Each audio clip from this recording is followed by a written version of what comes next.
I try to speak English. Someone help me. You're doing great so far. Yeah, I always say hi. But nothing will happen because we're not the teachers, right? We're volunteers, and the kids know that. Like sometimes they don't disrespect us. Don't have this but sometimes start to run around or start looking for another thing or the teenagers want to use the phone, distracted. They don't want to be there sometimes. And I hear that, for example, but she's not a real teacher. She's here on Sundays for us. Do you know that these? I'm asking you about the position from the kids, but because they met us around the center, we are friends. We are friends each other. We are friends with his parents. And in 1 hour in a week, we are the teacher. Do you understand? Oh yeah. Yeah. I have a thought. You usually do.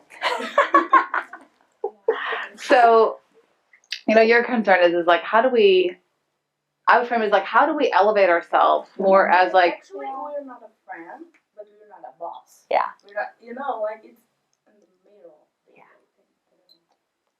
Yeah, so I think one of the things that you could do is just elevate the role of the people leading these groups, right? Because I heard you start by saying, I'm not a teacher, but you are, right? As a parent, you're a teacher. As a volunteer, you're a teacher.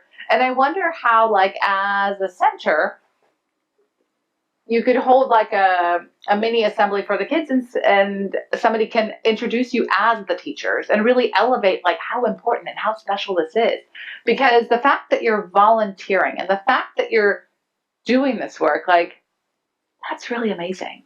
And kids don't always think that way until somebody points it out to them. But you pointing it out is not going to have the same value as Chris pointing it out, or me pointing it out, or Daniel pointing it out, or Susanna pointing it out. If I say "Wow, what's your name?" Fernanda. I'm like, "Wow, you guys are so lucky." Fernanda comes here, she prepares all week, and then she comes here and she does this for you. Isn't that amazing? What are some ways that you could show your teacher and use that word? How can you show your teacher some appreciation when she's here? What do you think it feels like for her, right? Having that conversation with the kids.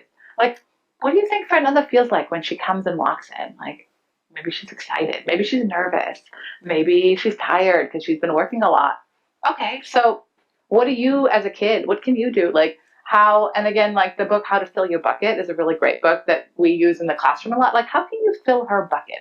What are nice things that you can do? Oh, I could write her a thank you note, or I could be a better listener, or, I could support her in different ways. But having those conversations, I think so often we're nervous about what's going to happen if we call it out and if we name it. But when you name it, can kids really do something with it? Because a lot of times they're so self-centered. Kids' frontal lobe is not developed in a way, their brain's just not developed in a way where they think ahead about cause and consequences. So a lot of times it probably hasn't even occurred to them. And when you say it, they're probably just oh, she's just nagging. But have they ever actually, when they've been calm, fully integrated in their body, calm brain, thought about their impact and thought about what they can do? And usually the answer is no. And I wonder how you could create those opportunities. And I saw you waving at me, so please add to it. I have a question. Would a better way to communicate that role is saying basically you are a youth leader?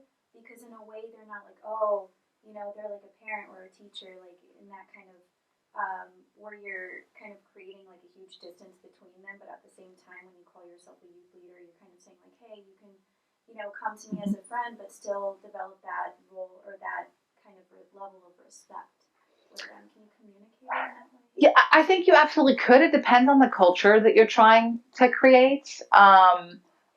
Personally, my own style, I appreciate having a little bit of distance, but that's just personal style, right? Again, like I shared with you earlier, my parents are German. I grew up in a household where that distance feels really comfortable for me.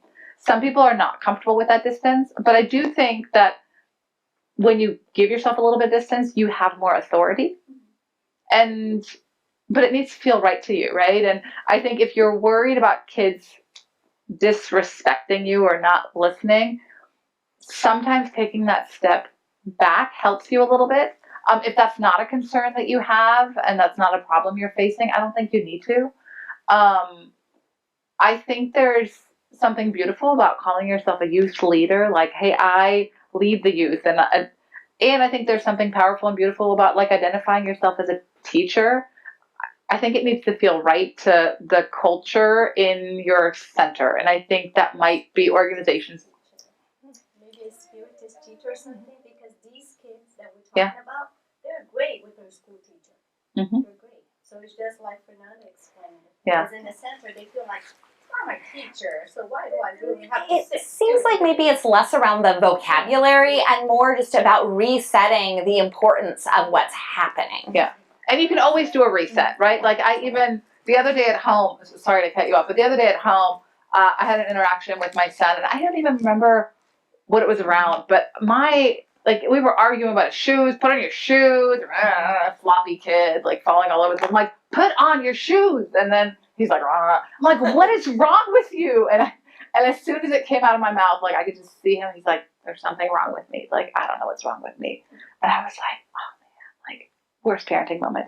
We've all had these, but like, man, I felt so guilty. And I was like, David, I'm so sorry. Can I have a do-over? Can we do a do-over? And he's like, okay. And like I said, okay, pretend like don't put your shoes on. Let's Doesn't pretend. always go like that, but But asking kids for a do-over, like it's something that they usually don't experience with adults, right? When adults go like, wow, I don't like how I did this. I want a do-over. And they're usually like, especially teenagers, are so confused by that. They're like, no adult has ever asked me for a do-over. I did this to my teenage nephew the other day, and he was like, I've never heard that before. He's like, what's a do-over? I'm like, oh, we're just going to pretend this conversation didn't happen. We're going to have a new conversation. And he's like, oh, okay. Like, he was so confused over there. He was like, all right.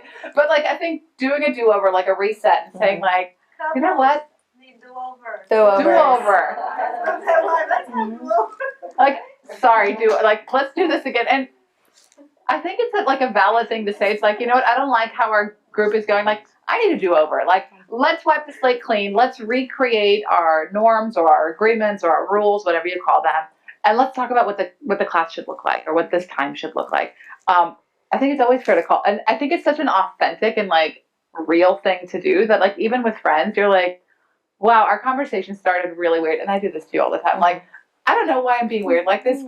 Can we start again? And she's like, yeah. So it's just become a habit. And I don't know if it feels weird to you, but it's a do-over. It's a do-over. Like you just sort of start like, I'll get in her car and I'll be like, grumpy. And I was like, sorry, stop, do-over. Like I'll get out of the car, come back and be like, good morning, Shelly. She's like, okay. And you just move forward.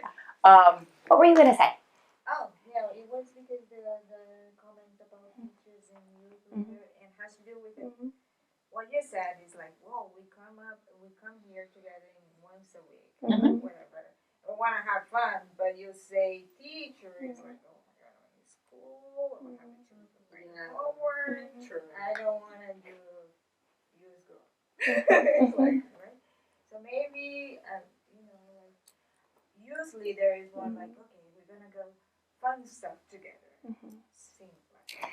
I think it depends on the culture. Sorry, go ahead. I think that the name is like, I think you guys need to decide on whatever name that you want. I think there's great reasons to have both of those. That idea like of a teacher is a bad thing, I think that needs to be shifted. I used to go especially to the classes that were hardest on my substitutes because believe me, the substitute teachers are teachers. They have teaching credentials. They often have taught their own classrooms before and they're subbing because they want to be part of our awesome school. And some classes just were like, well, they're not a real teacher. I would often go and introduce the substitutes to the kids and talk to them about the importance of that role.